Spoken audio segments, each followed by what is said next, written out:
Marie Madeleine, réalisé par Garth Davis. Le film choisi par Rémi Fortier. Sorti le 28 mars 2018. C'est un film historique. Il y avait hésité entre biopic historique, mais je pense qu'on n'a pas assez d'éléments historiques pour pouvoir dire que c'est un biopic. Donc c'est un film historique anglais d'1h59 distribué par Universal Pictures. Tout de suite un extrait de la bande-annonce.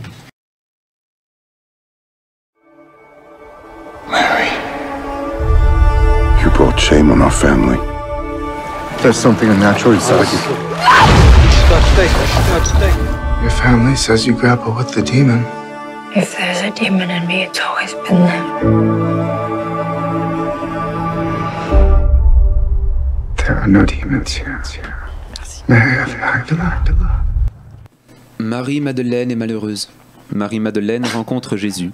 Jésus est heureux. Marie-Madeleine rejoint Jésus et ses srabes. Cette joyeuse bande se rend à Jérusalem. Judas trahit Jésus. Jésus décède. Marie-Madeleine est malheureuse.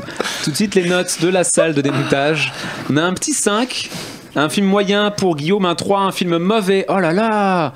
Et un 4, un film médiocre. Eh bah dis donc, ça m'étonne un peu. Moi j'aurais mis plus, hein. Je suis gentil avec là, tu vois, mon pitch est un peu sale, un peu crasse. Très léger. Mais moi globalement, je trouve ça plutôt pas mis mal. 8. Toi, non, un petit 6. On va commencer par la voie médiane.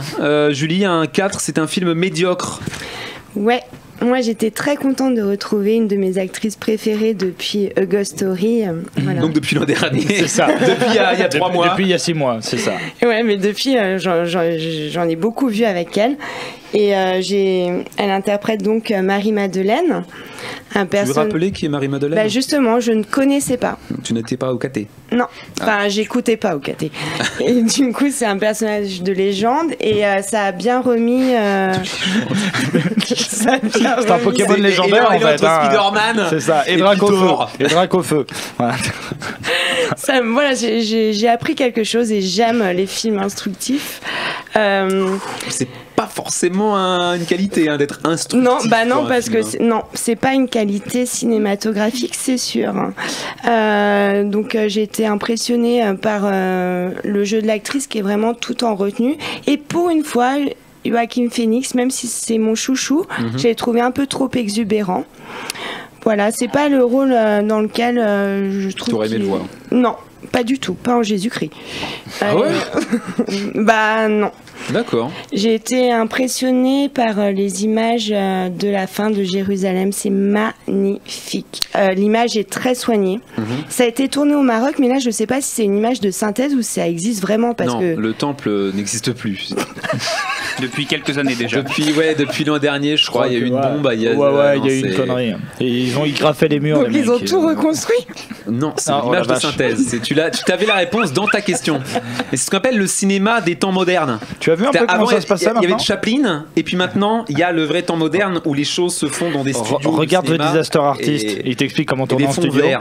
Guillaume, un film moyennasse, un film 5. Le problème, c'est que je vais dire la même chose que Julie, sauf qu'on n'a pas la même note en fait. Mais moi, je vais donner la moyenne du coup pour les mêmes raisons en fait. Parce que je peux pas lui donner en dessous, parce que je trouve que. Alors, je suis quand même en désaccord avec toi. Pour Joaquin Phoenix ? Ouais, moi je trouve très bon justement en fait Joaquin Phoenix dedans. Il n'est pas aidé par la mise en scène, surtout au début. C'est sûr qu'il n'est pas aidé. Il évite de tomber dans le pathos en fait. Et ça, franchement, sur ce qu'il dit, surtout sur le début, mais même tout chaud, au long du film, c'est chaud. Son premier monologue. Ouais, exactement. Et moi déjà, quand je le vois, je suis un peu accroché à mon siège et je me dis oulala, on va tomber en plein dedans. Et il s'en sort. Franchement, je trouve ça déjà assez remarquable. Donc je trouve qu'il fait une belle perf, au même titre que Rooney Mara, au même titre que Denis Ménochet aussi qu'on retrouve dedans aussi au début, au même titre que Tahar Rahim aussi qui est dedans et qui est très bon, qui joue Judas et qui est très bon aussi, très grand acteur. Il y a des belles images, tout ça. Maintenant, c'est toujours pareil. Tu critiques un film comme ça, tu marches un peu sur des œufs, parce qu'il y a un côté, c'est compliqué de critiquer la forme et sans critiquer le fond, sans toucher au fond. Mais c'est un peu soporifique, franchement. Alors c'est lent déjà de base, et alors si tu rentres pas dedans, c'est compliqué. Tu t'endors. Ouais. Rémi Fortier, un 3, c'est mauvais, on se casse. C'est chiant, sa mère. Sa mère Mais la mère de qui ? Marie. Ouais. Je ne sais plus. De fait, les images sont jolies, sauf qu'en fait, ça n'est plus du tout un gage de qualité. C'est extrêmement simple aujourd'hui de produire des images jolies, et tout le monde le fait dans tous les films, même avec des petits budgets. Et en conséquence, je n'accorde pas beaucoup de points à ça. Tant il y en a partout. J'ai trouvé le film très soporifique, c'était chiant. C'est un mec qui marche de ville en ville et il se produit des trucs qui sont attendus. Il n'y a absolument aucun suspense, on s'en branle. C'est la meilleure histoire de tous les temps. J'en avais rien C'est la meilleure histoire. C'est Jésus, gros. En tout cas, raconté de cette manière, c'était pas du tout épique. Je me suis pas senti emporté. J'ai pas vu ce qu'apportait le film par rapport aux innombrables itérations qu'il y a eu sur la Bible. C'était chiant. Alors bien sûr 3 points parce que les acteurs étaient bons et c'est clair. Et effectivement un rôle compliqué et il a su s'en dépatouiller comme il pouvait malgré un texte effectivement dur, mais pas plus parce que c'est chiant quoi. Moi je trouve un peu sévère parce que moi il y a 3 choses que j'ai vraiment aimé dans le film. D'une part c'est le sujet. Parce que faire un film sur le Nouveau Testament, c'est toujours galère, mais je trouve que c'est le meilleur sujet de l'histoire, quoi. Tu peux faire des films de chiasse où t'as un fonctionnaire, Danny Boone, et jouer avec Karen Viard, ou je sais pas quoi, ça m'emmerde. Là, je trouve que il a les couilles de faire ce film-là, de le faire, on va dire, de manière très exégétique. Donc ça me plaît. Il y a un deuxième truc qui me plaît. Quoi exégétique. Il prend le texte et puis il joue les scènes, quoi. Il joue les scènes plus ou moins. Sauf le début et la fin, il est parti, je sais pas où. D'autre part, Joaquin Phoenix et Rooney Mara, pour moi on peut pas considérer que c'est un mauvais film. S'il y a Joaquin Phoenix et Rooney Mara, ils calent le truc. Et deuxième truc, on dit que c'est beaucoup un film entre guillemets féministe avec Rooney Mara, Marie-Madeleine, etc. Mais au final c'est le gros défaut du film. Ce qui est génial, ce que j'ai trouvé génial, c'est Judas.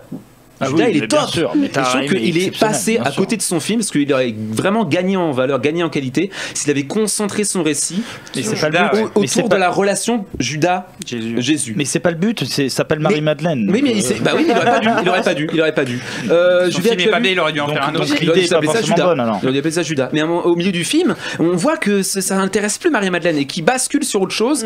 Et puis après, la fin est nulle, quoi. Je suis d'accord sur ça. C'est chiant, ça joue bien, mais c'est chiant. C'était donc Marie-Madeleine, le film de Garth Davis choisi par Rémi Fortier qui a obtenu la note moyenne de 4, un film médiocre.